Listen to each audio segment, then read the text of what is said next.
أما بعد فأعوذ بالله من الشيطان الرجيم بسم الله الرحمن الرحيم اهدنا الصراط المستقيم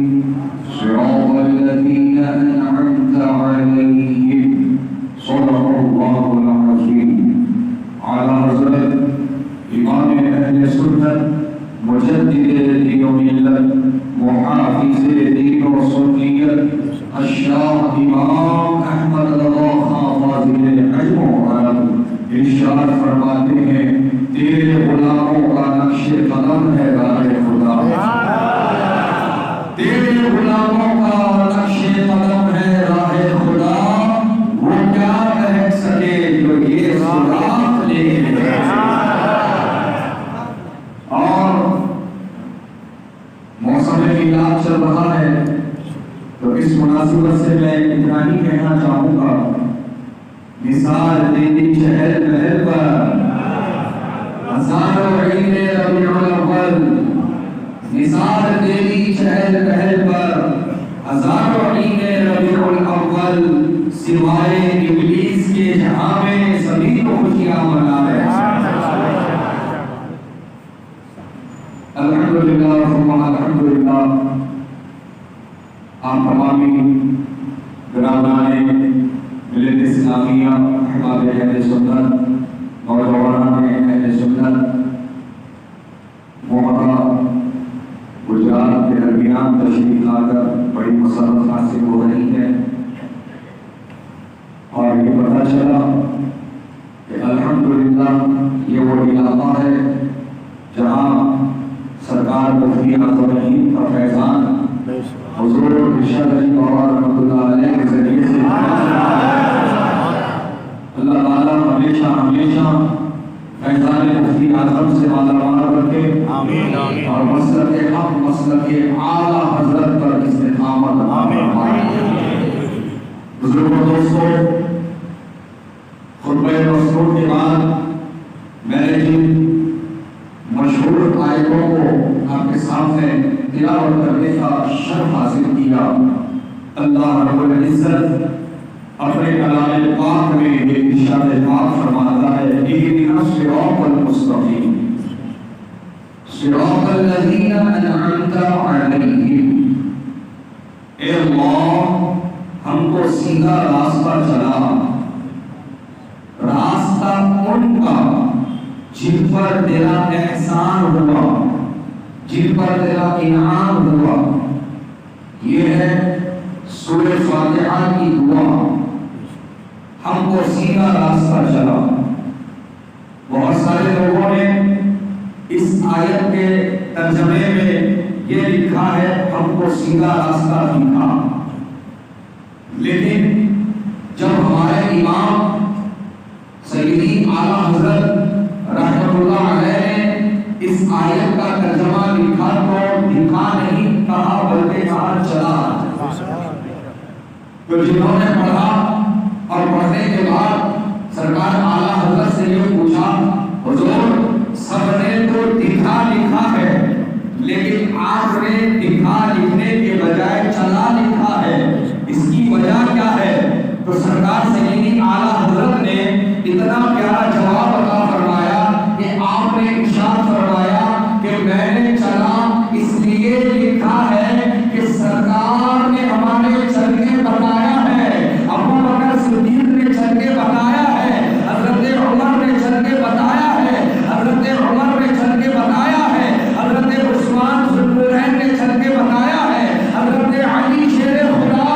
حیدر کرار رضی اللہ تعالی عنہ نے چل کے بتایا ہے، حضرت امیر معاویہ نے چل کے بتایا ہے۔ تو اب ہم کو وہی راستہ چلنا ہے جو انہوں نے جس راستے کو چنا ہے۔ سبحان اللہ۔ اس لیے سرکار اعلیٰ حضرت نے کہا میں نے دکھا نہیں لکھا، اس لیے کہا چلا چلا اس راستے پر جو راستہ تیرے محبوب کا، جو راستہ تیرے محبوب کے محبوبوں کا ہے، جو راستہ تیرے محبوب کا ہے اور جو راستہ تیرے محبوبوں کے محبوبوں کا ہے، اور اسی کو صراط مستقیم کہا جاتا ہے۔ توحید کے ساتھ گامزن رہو اور یاد رکھو شیطان اسی راستے پر بیٹھا ہے، شیطان اسی راستے پر بیٹھا ہے جو تمہیں ورگلائے گا، بہکائے گا، تمہارے راستے کو پھیرنے کی کوشش کرے گا، تمہارے راستے کو بدلنے کی کوشش کرے گا، کبھی تمہیں صحابہ کا گستاخ بنائے گا، کبھی تمہیں ولیوں کا گستاخ بنائے گا، کبھی تمہیں اہل سنت کے راستے سے الگ کرنے کی کوشش کرے گا، لیکن اے مسلمانوں تم اس راستے پر ڈٹے رہنا اور شیطان کے بہکاوے میں مت آنا۔ اور اس کا طریقہ بھی رب تعالیٰ نے یہ بتا دیا ہے کہ اگر تم کامیاب ہونا چاہتے ہو، صراط مستقیم پر گامزن رہنا چاہتے ہو، تو جو میرے محبوب جن راستوں پر چل رہے ہیں تم ان کا دامن مضبوطی سے تھام لینا، ان کا راستہ تم مضبوطی سے پکڑ لینا، اور نہ کبھی تم گستاخ صحابہ بننا، نہ کبھی میرے بھائیوں کی شان میں توہین کرنا، اور نہ کبھی توہین کرنے والے کا ساتھ دینا، چاہے وہ توہین حضرت ابو بکر کی عزت شان میں ہو، یا حضرت عمر کی شان میں ہو، یا حضرت عثمان کی شان میں ہو، یا حضرت ابی معاویہ کی شان میں ہو۔ یہ سب سرکار مدینہ علیہ السلام کے اصحاب ہیں، صحابہ، اور اصحاب رسول کی یہ شان ہے کہ اللہ سبحانہ و تعالی نے قرآن میں ان کے لیے فرمایا رضی اللہ عنہم ورضوا عنہ۔ یہ وہ مقدس لوگ ہیں جن سے اللہ راضی ہو گیا اور وہ اللہ سے راضی ہو گئے، سبحان اللہ۔ اور میرے ہمارے نبی پاک علیہ السلام نے اپنے صحابہ کے لیے فرمایا اصحابی النجوم بأیہم اقتدیتم اہتدیتم، میرے تمام صحابہ، جملہ قابل غور ہے، جملہ قابل غور ہے، نبی فرماتے ہیں میرے تمام صحابہ، میرے تمام صحابہ، میرے تمام صحابہ۔ میرے نبی نے یہ تخصیص نہیں فرمائی کہ جو مہاجر صحابہ ہیں وہ مینار رشد و ہدایت ہے، یا یہ نہیں فرمایا جو انصار صحابہ ہیں وہ مینار رشد و ہدایت ہے، یہ تخصیص نہ فرمائی کہ جو خلفائے راشدین ہیں وہ مینار رشد و ہدایت ہے، یہ نہیں فرمایا کہ جو اصحاب بدر ہیں وہ مینار رشد و ہدایت ہے، یہ نہیں فرمایا کہ جو شہدائے احد ہیں وہ مینار رشد و ہدایت ہے۔ میرے نبی نے فرمایا میرا ہر صحابی مینار رشد و ہدایت ہے، ان میں حضرت ابو بکر بھی ہے، حضرت عثمان، حضرت عمر، حضرت علی، حضرت زبیر، حضرت طلحہ اور حضرت معاویہ بھی ہیں۔ سبحان اللہ۔ اب جس صحابی کی تم تقلید کرو گے میرے نبی فرماتے ہیں کامیاب ہو جاؤ گے، میرے نبی فرماتے ہیں ہدایت پا جاؤ گے۔ سبحان اللہ، سبحان اللہ۔ عزیزان گرامی، بات قابل غور ہے کہ یہاں پر کچھ ایسے فتنے پائے جا رہے ہیں جو کہنے کو تو اپنے آپ کو سنی بتاتے ہیں، لیکن در بندہ رافضیوں کی گولی توڑتے ہیں، رافضیوں کی تعریف کرتے ہیں، رافضیوں کی حمایت کرتے ہیں، رافضیوں کا پیغام عوام اہل سنت میں رکھنے کی کوشش کرتے ہیں۔ لہذا ان محرومیوں کو پہچانو، ان محرومیوں سے لا تعلق ہو جاؤ، بے تعلق ہو جاؤ، اور یہ بات ذہن میں رکھو کہ ہم اہل سنت و جماعت ہیں، ہم اہل سنت و جماعت ہیں، اس لیے کہ آج یہ سمجھ کر اٹھنا ہے محلہ والوں، جو حضرت علی رضی اللہ تعالی عنہ کی محبت میں غلو کر کے حضرت امیر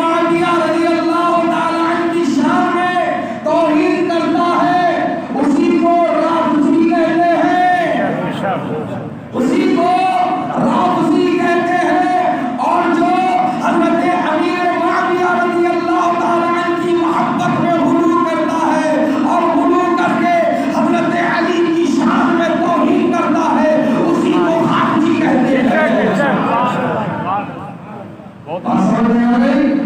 بالکل بالکل اشارہ کیا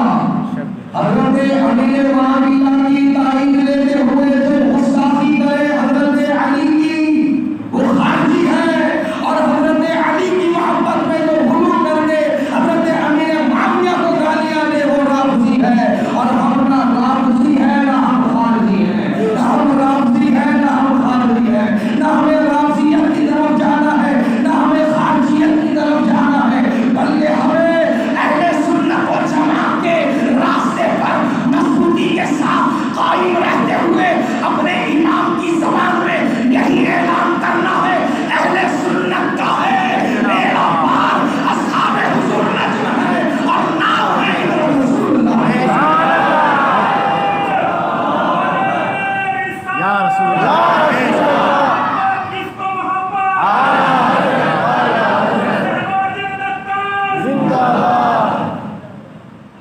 ہمیں اہل سنت کے راستے پر اس کشتی میں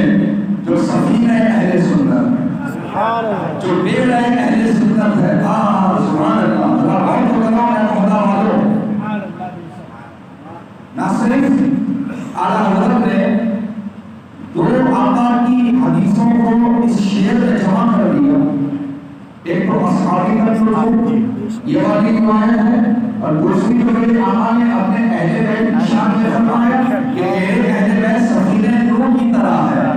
میرے اہل بیت کی مثال سفینہ نوح کی طرح ہے کہ جس طرح جب طوفان نوح اٹھا تھا تو جو کشتی نوح میں سوار ہوا تھا وہی کامیاب ہوا تھا اور جو سوار ہونے سے رک گیا تھا وہ ہلاک و برباد ہو گیا تھا ٹھیک اسی طرح جو میرے اہل بیت کے محبت کی کشتی میں سوار ہوگا وہی پار گھاٹ لگے گا وہی نجات پائے گا اور جس نے اپنے آپ کو اس کشتی محبت میں اس کشتی اہل بیت کی محبت میں سوار ہونے سے روک لیا وہ ہلاک و برباد ہو گیا تو عزیزان گرامی اب یہاں پر بات قابل غور ہے ان لوگوں کے لیے کہ جو لوگ آج صحابہ کرام رضی اللہ تعالی عنہ کی شان میں گستاخی کرتے ہیں اور اہل بیت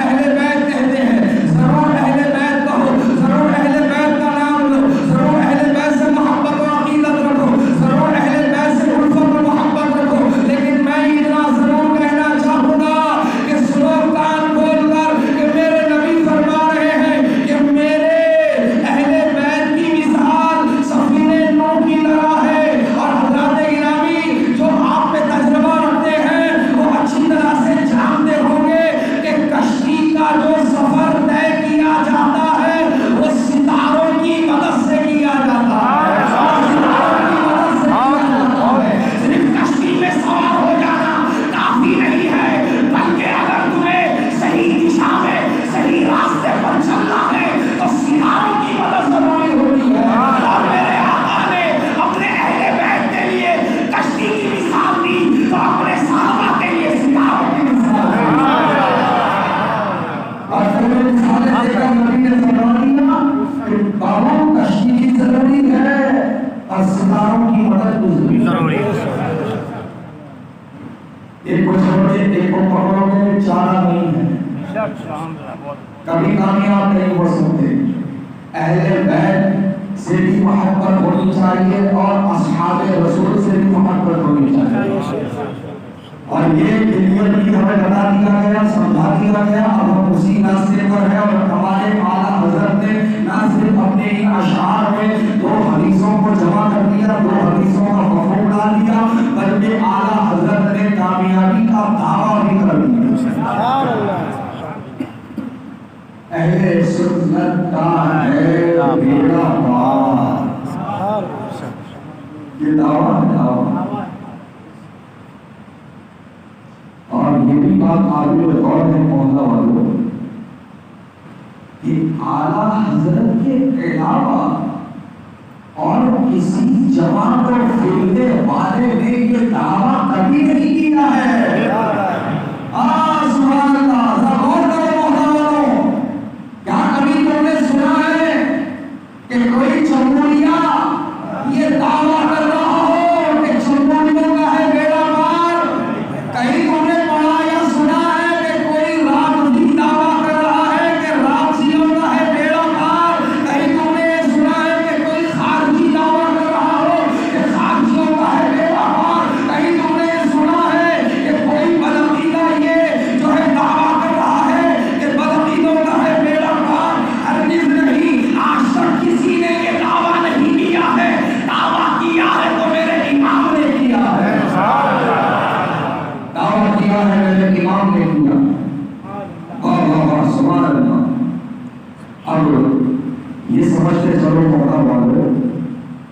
دعویٰ بغیر دلیل کے پورا نہیں ہوتا،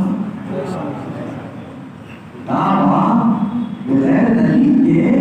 پورا نہیں ہوتا، قابل قبول نہیں ہوتا۔ اب آؤ عالم تصور میں ہم بارگاہ اعلیٰ حضرت میں یہ سوال رکھیں، اے امام اہل سنت، اے امام عشق و محبت، یہ اعلیٰ حضرت کی خاصیت ہے۔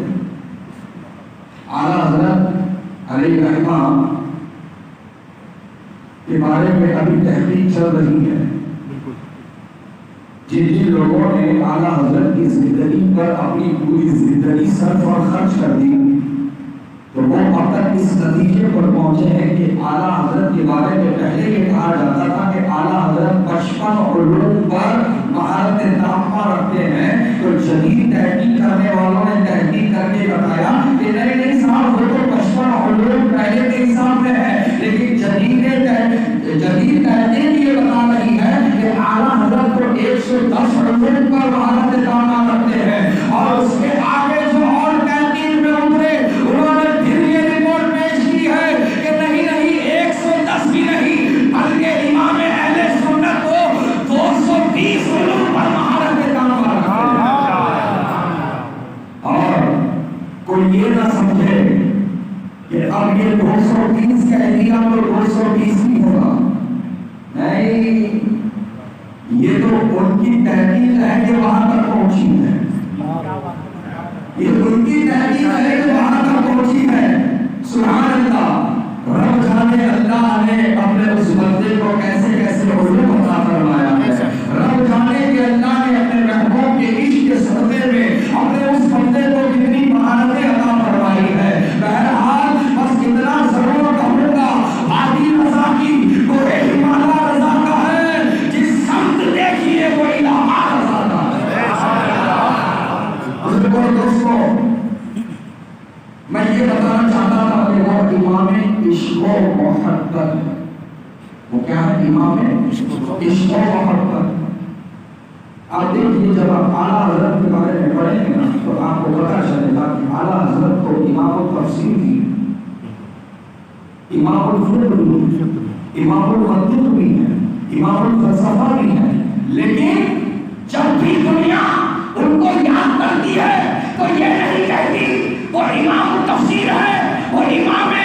فقہ ہے، وہ امام منطق ہے یا امام فلسفہ ہے۔ دنیا ان کو جب بھی یاد کرتی ہے تو کہتی ہے وہ امام عشق و محبت ہے۔ سبحان اللہ، وہ امام عشق و محبت ہے جنہوں نے کروڑوں کروڑ صدیوں کو نبی کی محبت کا مدینہ بنایا۔ وہ ایسا چراغ ہے کہ اس چراغ سے کروڑ چراغ روشن ہو گئے، اور جو احسان شناس ہیں انہوں نے یہی کہا ہے، ڈال دی قلب میں عظمت مصطفیٰ، ڈال دی قلب میں عظمت مصطفیٰ، سیدی اعلیٰ حضرت لاکھ و سلام، سیدی اعلیٰ حضرت لاکھ و سلام۔ عزیزان گرامی، اب وقت قریب آ رہا ہے نماز کا، تو میں اپنی بات کو جلد سے جلد مکمل کر دوں کہ میں آپ سے یہ عرض کر رہا تھا کہ ہم نے اعلیٰ حضرت کی بارگاہ میں یہ سوال رکھا ہے کہ سرکار آپ نے دعویٰ کیا ہے کہ اہل سنت کا ہے بیڑا پار، اب اس دعوے کی دلیل کیا ہے؟ اس دعوے کی دلیل کیا ہے؟ تو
نبی سے سوال کرتا ہوں، اور یہ بھی یاد رکھو میرے نبی نے فرمایا 14 صدیاں پہلے اس کشتی کے علاوہ نا اور 72 کشتیاں تیرتی نظر آئیں، اور 72 کشتیاں تیرتی نظر آئیں گی۔ تو اب جو لوگ حماقت کرتے ہیں اور یہ کہتے ہیں یہ کشتی پرانی ہو گئی اب نئی میں چلا جائے، یہ کشتی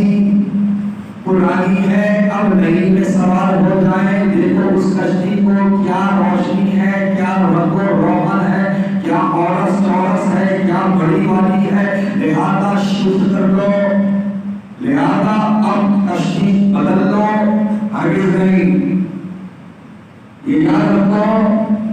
جسے برباد ہونا ہے وہ اس کشتی سے اترے، جسے برباد ہونا ہے وہ اس کشتی سے اترے، اور جسے کامیاب ہونا ہے وہ اس کشتی میں برقرار رہے، وہ اس کشتی میں برقرار رہے۔ اور میرے نبی کا یہ فرمان سن لے کہ میرے نبی نے فرمایا ہے کہ اس سفینہ اہل سنت کے علاوہ اور 72 سفینے 72 بیڑے تم کو سطح آب پر تیرتے ہوئے نظر آئیں گے، لیکن وہ سب برباد ہو جائیں گے، کامیاب فقط ایک بیڑا ہوگا، اور اس بیڑے کا نام بیڑا اہل سنت رکھا گیا۔ لہذا حماقت نہ کرنا، اترنے کی غلطی مت کرنا، مضبوطی سے اس کشتی میں سوار رہو، اور یہ سمجھ لو کہ جب تم نے اپنے قدم اس کشتی میں جما لیے مضبوطی کے ساتھ، اور بزبان اعلیٰ حضرت یوں عرض کر دیا آنے دو یا ڈبو دو، اب تو تمہاری جانب، آنے دو یا ڈبو دو، اب تو تمہاری جانب، کشتی تمہیں پہ جو ہوئی لنگر اٹھا دیے ہیں۔ سبحان اللہ۔ آئے گئے اپنے پاس ہے ماشاءاللہ۔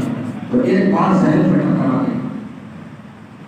اعلیٰ حضرت علی رحمہ نے جب یہ کہا آگے دو یا ڈبو دو، اب تو تمہاری جان، کشتی تمہیں پہ چھوڑی لنگر اٹھا دیا۔ تو اس کی سمجھنے والے نے یہ سمجھ لیا کہ اعلیٰ حضرت کو شک ہے کہ نبی کامیاب نہیں کرتے بلکہ ڈبو دیتے، تبھی تو کہا آنے دو یا ڈبو دو، آنے دو یا ڈبو دو۔ نبی ڈبوتے نہیں ہے، نبی تو ٹھہراتے ہیں، نبی ڈبوتے نہیں ہے، نبی پار لگاتے ہیں، نبی ڈبوتے نہیں ہے، نبی کو منزل مقصود کو لے جاتے ہیں۔ پھر اعلیٰ حضرت نے یہ کیسے کہہ دیا آنے دو یا ڈبو دو، یا ڈبو دو کیوں کہا؟ تو حضرات اعلیٰ حضرت نے اس کا جواب اتنا پیارا دیا ہے، یہ فرماتے ہیں کہ اس وقت میں جب یہ شعر لکھ رہا تھا تو اس وقت کشتی طوفان میں پھنس گئی تھی، کپتان نے اعلان کر دیا تھا کہ اب یہ کشتی منزل مقصود کو نہیں پہنچ پائے گی، اور میں مقدس سفر حج پر روانہ تھا، میری ماں میرے ساتھ تھی اور میری نیت آقا کی بارگاہ میں حاضری کی تھی، تو میں نے یہی کہہ دیا کہ آنے دو یا ڈبو دو، اگر آ گیا تو روزے پر حاضری دوں گا، اور اگر ڈوب کر آ گیا تو قبر میں دیدار کر لوں گا۔ سبحان اللہ سبحان اللہ۔ اسی لیے میں نے کہا آنے دو یا ڈبو دو، اب تو تمہاری جانب، کشتی تمہیں پہ چھوڑی لنگر اٹھا دیے۔ سبحان اللہ سبحان اللہ۔ عزیزان گرامی،